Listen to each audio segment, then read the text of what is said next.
has a sort of irony, because it says, here it is, a thing that I call art. I didn't even make it myself. The problem was to choose something that was not interesting, that you did not like or did not dislike. It was in the realm of indifference. In fact, a complete anesthesia. As we know, art, etymologically speaking, means to make, hand make. And there, instead of making it, I take it ready-made. With a total absence of good or bad taste. So it was a form of denying the possibility of defining art, to add a little diversity to the idea. I changed the lettering in an advertisement for Apollinaris paints, misspelling intentionally the name of Guillaume Apollinaire. I call it a reciprocal ready-made. You take a painting by Rembrandt, and instead of looking at it, you use it plainly as an ironing board. So it becomes a ready-made reciprocal. The hidden noise is the title for this assisted ready-made. A ball of twine between two brass plates joined by 4 long screws. Inside the ball of twine, Walter Arnsberg added secretly a small object that makes a noise when you shake it. I never know. I don't know. I would never know whether it's a diamond or a coin. Another one was called a Why Not Sneeze.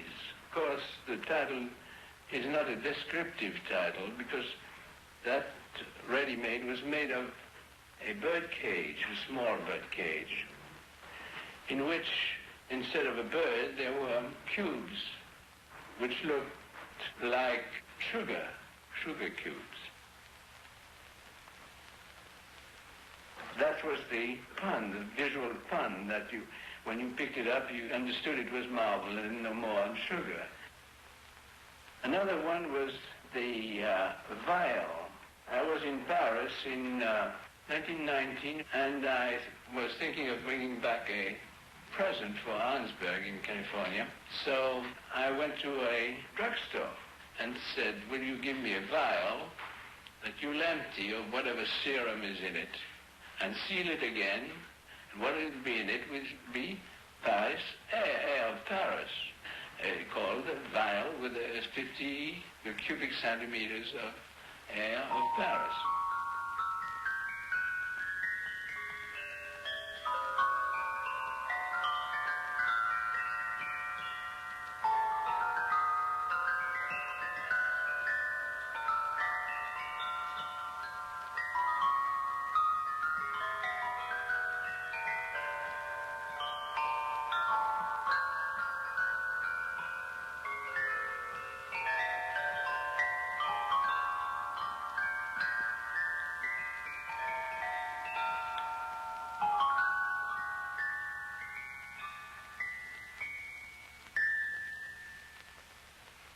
Urinal.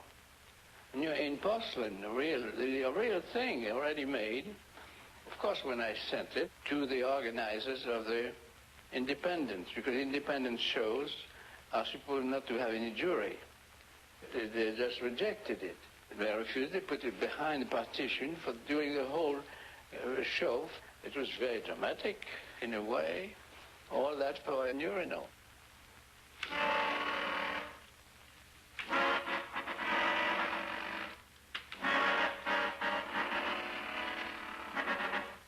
In 1920, Manuel and I, we did the black turning on an axis with lines on it, which by the rotation, rapid rotation, gave the impression of a continuous thing.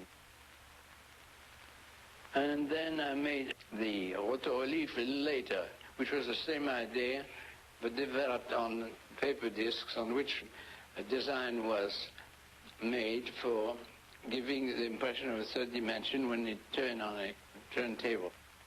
And then later in 34, I made them another series, like a fish turning in a bowl, and the bowl becomes three-dimensional. A glass giving the impression of a third dimension in the glass. The ready-mades, of course, it was a deliberate activity by which I forgot all about my meticulosity. It was again a form of freeing myself from any form of program. And it was just another game, another play of ideas.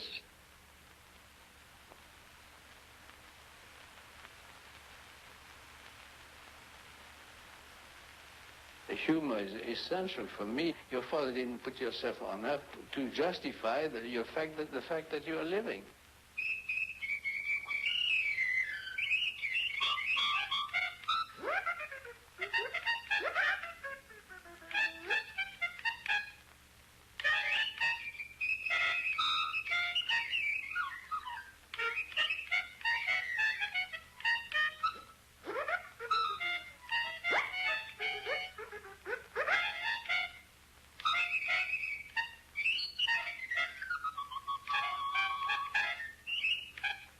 Dada, in essence, was a very important form of introducing humor in a very serious world.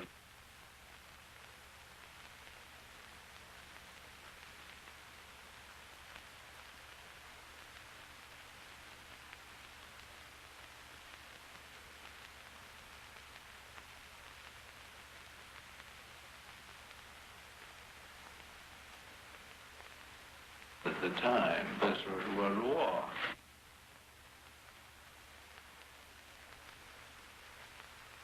It's been the nonconformist spirit which has existed in every century, every period since man is man.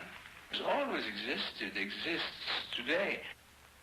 If I'm not a Dada in the 1916 sense, at least I have something in common with the attitude of Érable, of Jarry, in my way of looking at life.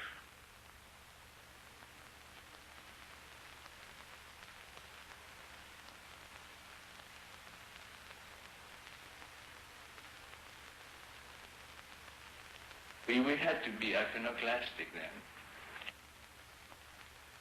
That was, of course, a great iconoclastic gesture on my part.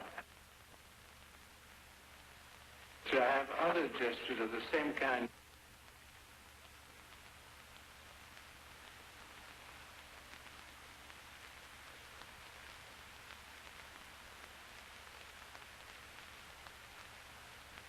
I paid my dentist with this check, which was an original check drawn by myself on no back at all.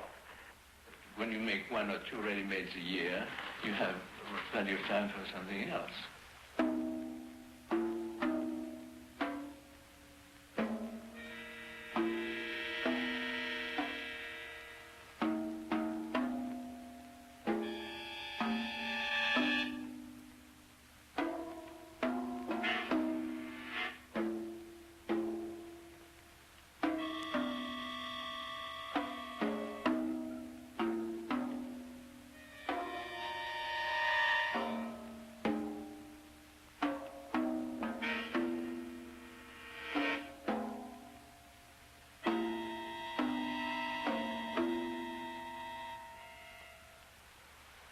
That's why I took up chess very seriously and enjoyed it.